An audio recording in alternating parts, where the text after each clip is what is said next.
د کاشکې کلمې کارول مو ژوند در بدرنګوي، زاړه زخمونه مو تازه کوي، ټولې دردونکې خاطرې او یادونه مو په ذهن در انباروي او بالاخره له ژونده مو ستړي کوي.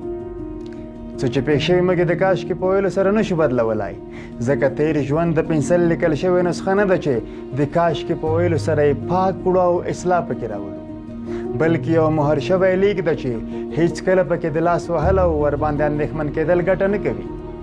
ټیډجینګ وایي 4 شیان بیرته نه راګرځي: له خولې وتلی خبر، له لیندې وار شوی غشی، تیر شوی ژوند او له لاسه تللی چانس. نو د دې لپاره چې غوره ژوند ولرئ او په حاضر وخت کې ژوند وکړئ، د کاشکې ویلو پر ځای پر ځان باور پیدا کړه.